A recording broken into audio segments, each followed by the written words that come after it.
السلام علیکم ورحمۃ اللہ وبرکاتہ۔ آج آپ کو ایک چھوٹی سی سٹوری سنانی ہے۔ ایک شخص نے سفر پر جانا تھا، لیکن سفر پر جانے کے لیے اس کے پاس وسائل موجود نہیں تھے، تو اس نے قرضہ لیا۔ لیکن قرضہ دینے والے نے ایک شرط یہ رکھی کہ جب تم فلانی جگہ سے گزر رہے ہوگے تو وہاں پہ ایک شخص ملے گا،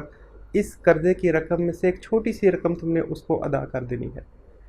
تو اس شخص نے، جس نے قرضہ لینا تھا، اس نے کہا جی کوئی مسئلہ نہیں، میں دے دوں گا۔ لیکن جب وہ بندہ سفر پر گیا اور اس جگہ پر پہنچا جہاں پہ اس نے اس رقم میں سے ایک چھوٹی سی رقم دوسرے بندے کو ادا کرنی تھی، تو اس نے یہ فرض نہ نبھایا اور اپنے رستے کو آگے چلتا گیا، یہاں تک کہ جب وہ واپس آیا اور قرض دار والے کو اس نے اپنی رقم واپس کی، تو قرض دینے والے نے اس سے پوچھا کہ تم نے یہ رقم کیوں نہیں ادا کی تھی؟ تو اس ٹائم پہ وہ بہانے بنانا شروع ہو گیا کہ جی وہ دیکھیں مجھے پیسوں کی ضرورت پڑ گئی تھی اور وہ سفر لمبا تھا اور مشکل تھا، اور یہ رقم جو تھی نا میرے اپنے استعمال میں آ گئی۔ اب اس سٹوری کو ذہن میں رکھتے ہوئے میں آپ کو قرآن پاک کی ایک آیت بتاتا ہوں، جس کو ہم اس سٹوری سے کنیکٹ کریں گے۔ اللہ تعالیٰ قرآن پاک میں کہتے ہیں، یا ایھا الذین آمنوا انفقوا مما رزقناکم من قبل ان یأتی یوم لا بیع فیہ ولا خلۃ ولا شفاعۃ والکافرون هم الظالمون، کہ اے ایمان والو خرچ کرو اپنے مال کو، وہ مال جو ہم نے تم کو عطا کیا ہے اس میں سے خرچ کرو، اس سے پہلے کہ ایک ایسا دن آئے کہ جس دن نہ کوئی سیل پرچیز ہوگی، نہ ہی کوئی شفاعت ہوگی، نہ ہی کوئی فرینڈشپ ہوگی، اور بے شک جو کافر ہیں وہی ظلم کرنے والے ہیں۔ اس آیت کو اگر ہم اس سٹوری کے نظریے سے سمجھیں کہ ہم بھی ایک سفر پر نکلے ہیں، اور اس سفر پر اللہ تعالیٰ نے ہمیں وسائل سارے دے دیے، ہمیں اتنی نعمتیں اور رحمتوں سے نوازا کہ ہمارا سفر آسانی سے گزر سکتا ہے۔ ہم دیکھتے ہیں، ہم سنتے ہیں، ہم کھاتے ہیں، ہم ٹیسٹ کرتے ہیں، ہم فیل کرتے ہیں، ہم مال کماتے ہیں، اور اللہ تعالیٰ اپنی رحمت سے ہمیں عطا کرتے ہیں۔ تو یہ سارا مال اسی کا عطا کیا ہوا ہے۔ بے تحاشا ایسے لوگ ہیں جو آپ سے اور میرے سے کئی زیادہ محنت کرتے ہیں، لیکن ان کا رزق اتنا کشادہ نہیں لکھا گیا ہوا، اور بہت سے ایسے لوگ ہیں جو تھوڑی سی محنت کرتے ہیں یا نہیں بھی کرتے، اور اللہ نے ان کے لیے رزق میں بہت کشادگی رکھی ہوئی ہے۔ تو یہ اللہ کی دی ہوئی ایک چیز ہے جس میں آپ کی اور میری محنت ایک فزیکل یا تھوڑا سا وہ ضرور ہے، لیکن اصل میں عطا اللہ ہی کی ہے، اور یہ ساری کی ساری نعمتیں اللہ نے واپس لے لینی ہیں۔ اور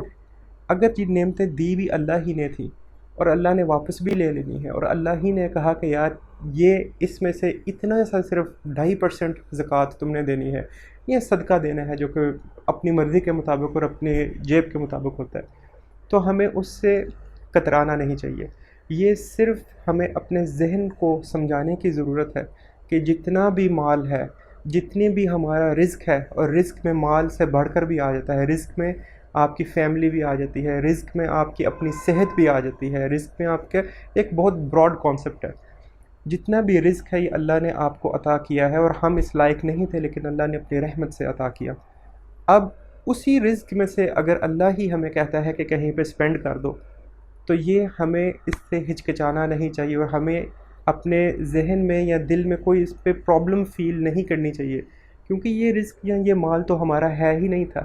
ہم تو ویسے ہی کچھ دیر کے لیے اس کے رکھوالی آئے تھے،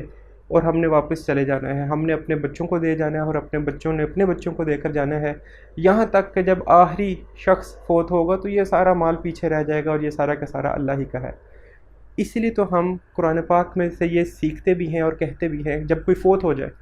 انا للہ و انا الیہ راجعون، کہ بے شک ہم اللہ ہی کے تھے اور اللہ ہی کی طرف ہم نے لوٹ کر جانا ہے۔ تو جب آلریڈی ہر چیز اللہ ہی کی ہے، اللہ ہی کی دی ہوئی ہے، تو اس کے دیے ہوئے میں سے اگر ہم اسی کے کہنے پہ سپینڈ کریں اور اللہ کو اس کرنے سے خوش کر لیں، تو اس سے بڑی اور نعمت کیا ہو سکتی ہے۔ اپنے دل اور دماغ کو یہ سمجھائیں کہ جب میں صدقہ کرتا ہوں تو میں اپنے مال میں سے صدقہ اصل میں نہیں کر رہا، لیکن یہ اللہ ہی کا وہ دیا ہوا مال ہے، جو کہ وہ چاہتا تو مجھے دیتا یا چاہتا تو نہ دیتا۔ تو اس سٹوری کے ساتھ اس کو لنک کریں جو میں نے ابھی آپ کو سنائی، کہ ایک شخص سفر پر گیا، جس طرح آپ زندگی کے سفر پر جا رہے ہیں، اور آپ نے سفر کے لیے اللہ نے آپ کو وسائل دیے اور کہا یار یہ چھوٹی سی ذمہ داری ہے، یہ ضرور نبھا لینا۔ تو ہم نے جب اللہ کی طرف لوٹ کر واپس آنا ہے، جیسے سفر سے وہ بندہ لوٹ کر واپس آیا تھا، تو اس نے آ کر ہیلے بہانے بنائے تھے، ہمیں ہیلے بہانے بنانے کی ضرورت نہ پڑے. ہم اتنی سی رقم جو کہ اللہ ہی کی عطا کی ہوئی ہے اگر سپینڈ کر دیں گے، اللہ اس سے خوش ہو کر ہمیں مزید ہزاروں درجہ زیادہ عطا فرمائے گا. اس نظریے کے ساتھ صدقہ کیا کریں کہ صدقہ مال کو کم نہیں کرتا. یہ حضور پاک صلی اللہ علیہ وسلم کی حدیث مبارک ہے، اور حضور پاک صلی اللہ علیہ وسلم صادق المصدوق ہیں، سچ بولنے والے ہیں کہ صدقہ مال کو کم نہیں کرتا. اپنے ذہن میں جب آپ یہ نظریہ بٹھا لیں گے تو آپ کو صدقہ کرنا اور مال سپینڈ کرنے میں ہچکچاہٹ اور پرابلم محسوس نہیں ہوگی. اور یہ ایک ایسی کوالٹی ہے جو کہ اللہ تعالیٰ نے قرآن پاک میں مختلف جگہوں پر ہائیلی پریز کی ہے، بہت زیادہ اس کی تعریف کی ہے. اور ہمیں حضور پاک صلی اللہ علیہ وسلم کی سنت میں بھی ہزاروں مثالیں ایسی ملتی ہیں کہ حضور پاک صلی اللہ علیہ وسلم نے جنت کا وعدہ اور جنت کی بشارت ان لوگوں کو دی جنہوں نے ضرورت کے وقت پر سپینڈ کیا اپنے مال میں سے جو کہ اللہ نے ان کو عطا فرمایا تھا. اللہ تعالیٰ ہمیں اپنے نیک لوگوں میں شامل فرمائے اور ہمیں خوب صدقہ اور زکوٰۃ ادا کرنے کی توفیق عطا فرمائے. السلام علیکم ورحمۃ اللہ وبرکاتہ.